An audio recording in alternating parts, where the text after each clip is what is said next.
Breaking news from the UK. Labour leader Keir Starmer has issued a major warning. Digital ID cards may soon be mandatory to work in the country. Without one, millions could face serious restrictions on employment. This move has sparked concern among workers and businesses alike. Don't forget to like, share, and subscribe to this channel for more updates. Let's watch the video.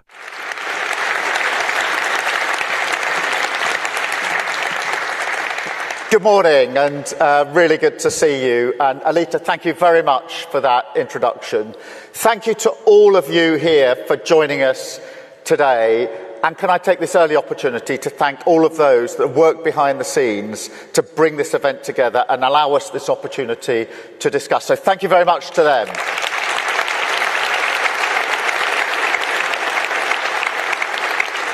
Now, this is a gathering of people bound by a common cause, the patriotic renewal of our nations, that is underpinned by the values of dignity and respect, equality and fairness, and the belief that social democratic means are the best way to pursue that goal.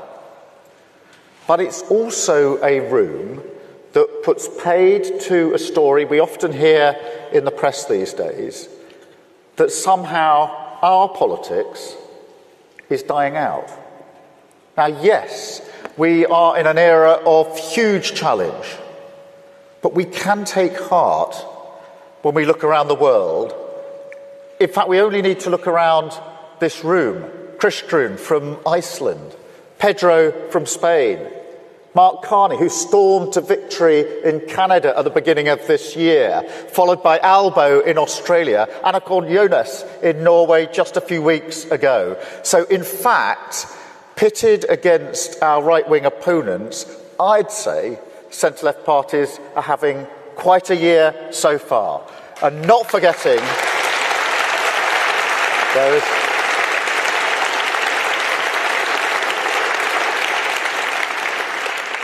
Good morning, Pedro. We're just hailing you being here. But not forgetting, of course, the Labour Party's victory in July of last year, getting a landslide victory here in the United Kingdom. So I'm sorry, I don't accept that argument that somehow our politics is dying out.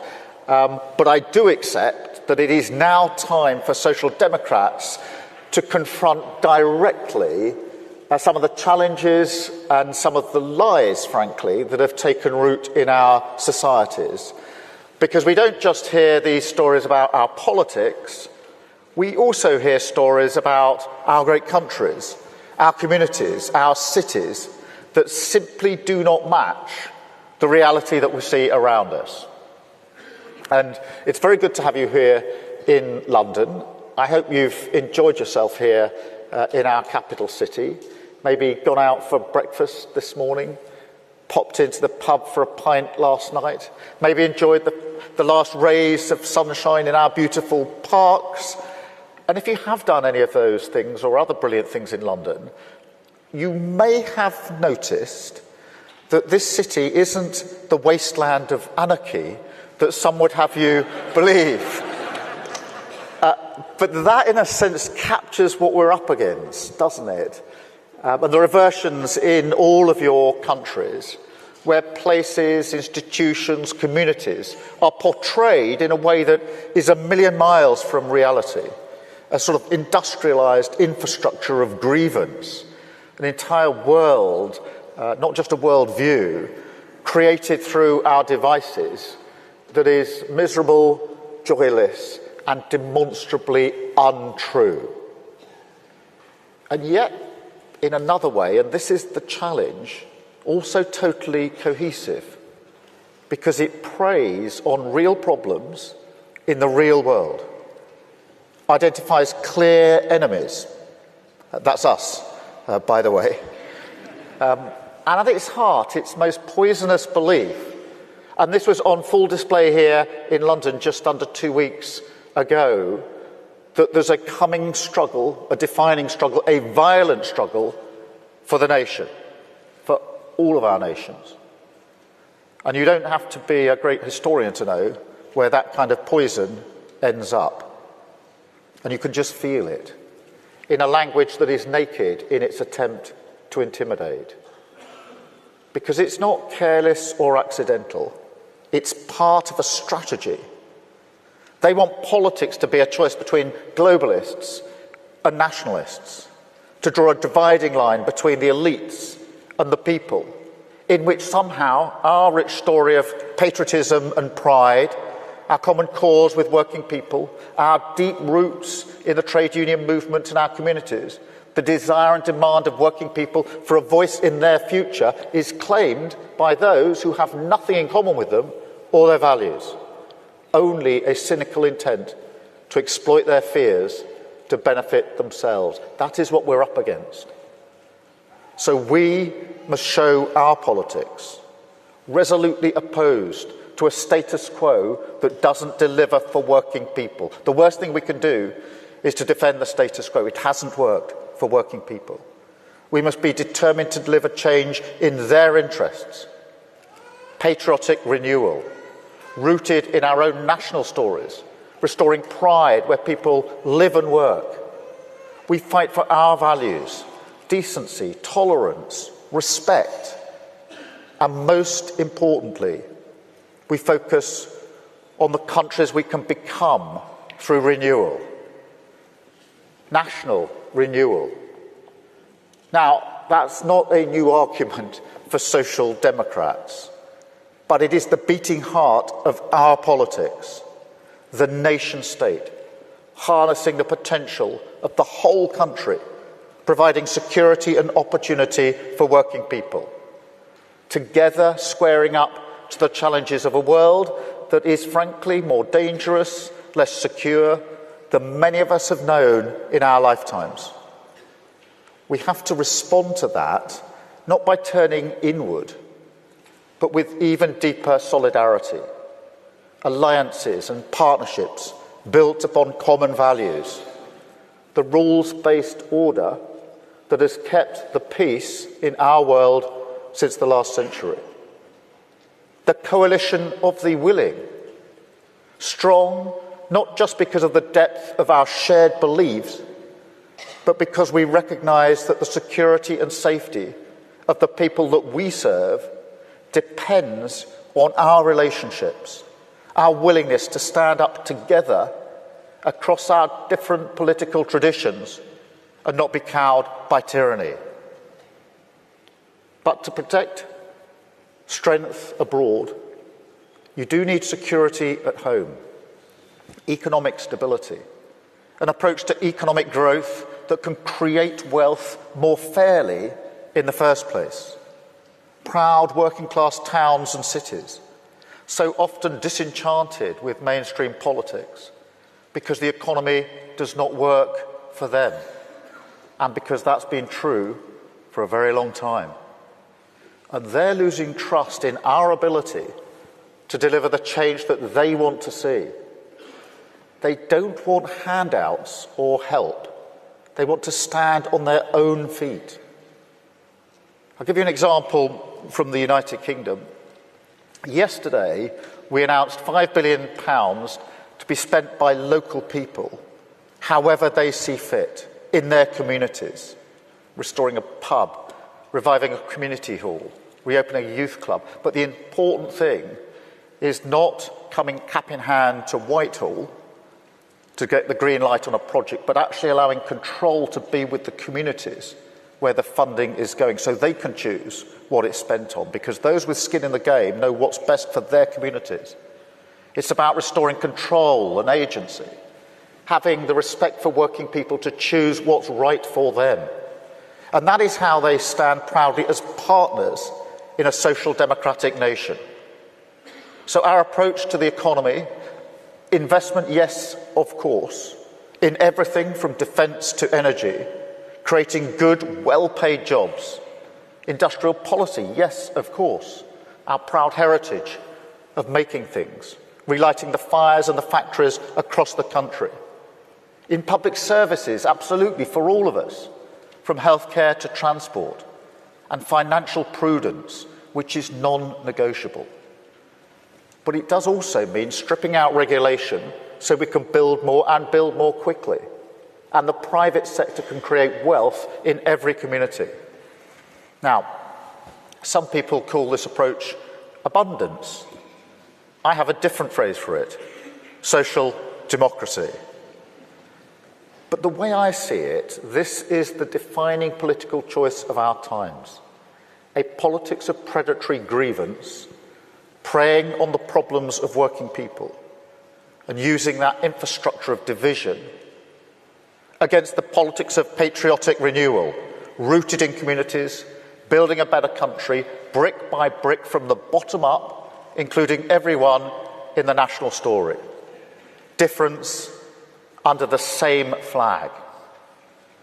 Because wherever you are in the world, we all have our different national symbols. And what I'll say is this: we must fight for them. Stand up to those who tell us that there's a tension between our symbols of pride and symbols of inclusion, our multi-ethnic modern nation and our history and heritage. There is not. They are one and the same thing. That's the social democratic argument. It is a powerful one, and we must never surrender it. But of course, you need more than symbols for nation building. You also need renewal. And it's important to be really clear on this.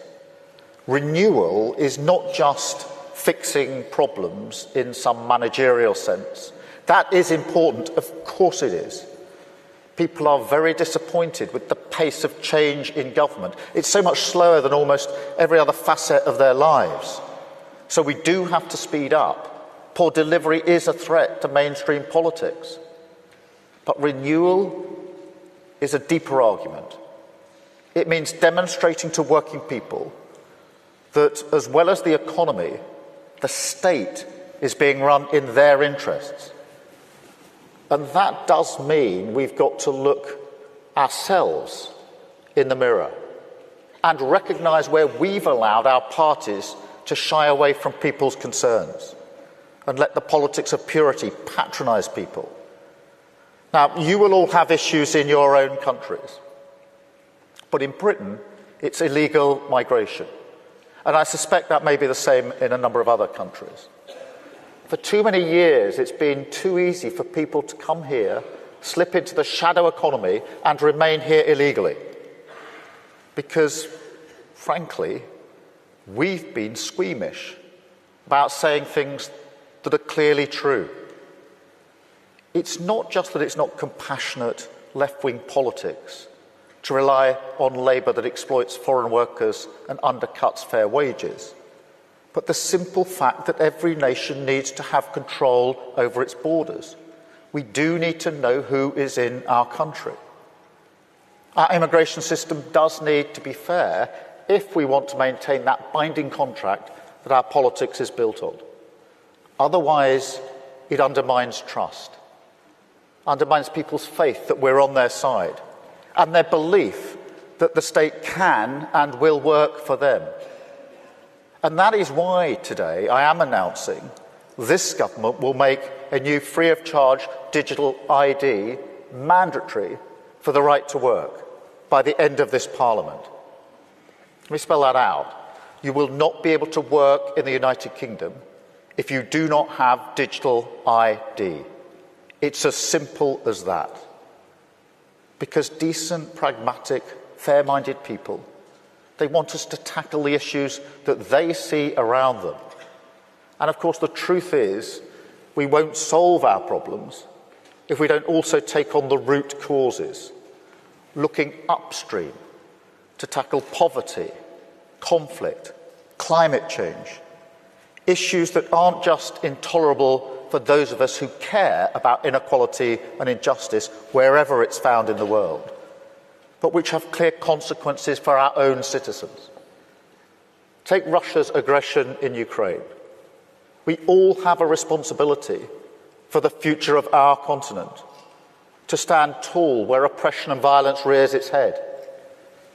But it is also about energy security, because Putin and other tyrants have used their control over energy supplies as a threat. They've pushed up energy bills. threaten to keep doing so unless they get their way.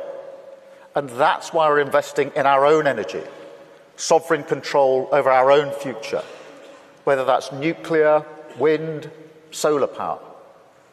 Now, this will create good jobs, but it will also take the boot of tyrants like Putin off our throat. So our mission to become a clean energy superpower is about future-proofing energy supply, bringing energy bills down and protecting the planet that we all live on, doing right by our values and by our countries and our citizens. Because in this era, we must be the nation builders. We must be the patriots in our countries. We must show working people that we, and only we, can deliver the pride and belonging they seek. Their communities strong, cohesive, changed for the better, taking control of our future, tackling the big challenges, whether that's climate change or illegal migration, not shying away from them. That is how we win. That is how we rebuild. That's how renewal defeats grievance. Thank you very much for listening. Thank you very much for being here. I really appreciate it. Thank you very much.